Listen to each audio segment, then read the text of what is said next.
Что важно знать о коррупции и мафии в Кыргызстане? Это свои люди на местах. Они закрывают глаза на преступления и активно сами участвуют в них.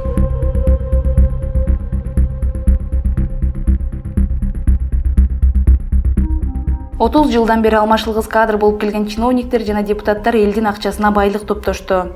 Бирок караңгы күндөр артта калды. Эл арасынан чыккан элдик журналисттер коррупцияга каршы күрөшүүгө, аткаминерлерди элге баш ийдирүүгө бел байлап келүүдө. Лучший руководитель оказался никто иной, как родной племянник Камчыбека Ташиева, главы ГКМБ и лучшего друга президента после революции. Как в свои 31 год возглавит один из крупных нефтеперерабатывающих заводов Кыргызстана?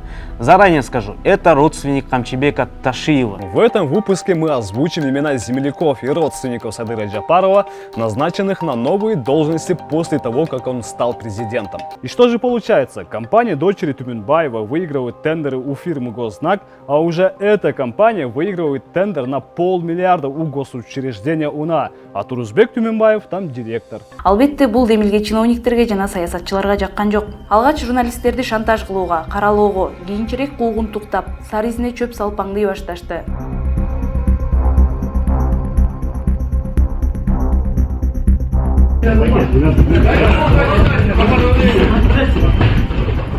Бирок ошого карабастан элдик журналисттер калктын эсебинен байманап жашап жаткан коррупционер чиновниктердин чыныгы жүзүн көрсөтүп, бетин ачып, ашкерелегенин токтоткон жок. Хабибулла Абдыкадыр объявлен Садыром Джапаровым крупным инвестором строительства Бишкек-Сити и ряда других объектов. Строит Бишкек-Сити компания Bishkek Construction Development. В учредителях компания Хабибуллы Абдыкадыра Hyper Partners. В совладельцах также компания друга сына президента Аргена Кадырбекова Мегаконстракт. Помимо этого, еще один друг Рустама Джапарова Дастан Эрмекбаев Улу в учредителях компании Инвесттрейд. Там же в учредителях тоже компания Хабибуллы Абдыкадыра, но только Ташкент Трейд Центр. Инвесттрейд получил в аренду землю у погранпункта Иркештам. Эми болсо депутаттар элдин үнү болуп келген журналисттердин кутулуунун жаңы ыкмасына өтүштү. 25 октябрда Жогорку Кеңеш чет элдик өкүлдөр жөнүндө мыйзам долбоорун биринчи окууда кабыл алды. Нурланбек Шакиев жаңы мыйзам долбоору бейөкмөт уюмдардын ишмерлигине коркунуч алып келбейт. Мыйзамдын талаптары отчеттуулукка гана тиешелүү. Эч кандай тыюу салуу же кысым көрсөтүү каралган эмес деген пикирин билдирди.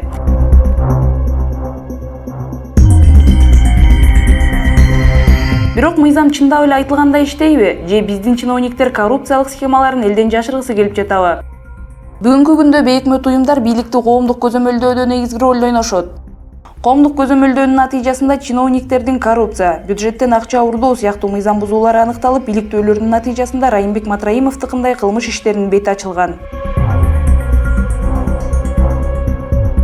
Бул мыйзам кабыл алынса, элдин үнү болгон элдик журналисттер жана коом 10 жылга чейин эркинен ажыратылат же айып пул салынат. Эгер бирөө адам өлтүрсө 8 жылга камалат. Ал эми журналисттер коррупционерлерди ашкерелесе 10 жылга эркинен ажыратылмакчы. Иш аткаруучулар ошол жоопкерчиликти сезип, темирди тартипти сактап, биздин мамлекетибиздин экономикалык социалдык акыбалын өнүгүшүнө салым кошсун деген максатта ошол айкын ачыктыкты, темирдей тартипти, жоопкерчиликти, анан мамлекеттин коопсуздугуна кам көрүү багытында иштелип чыккан мыйзам болуп эсептелет.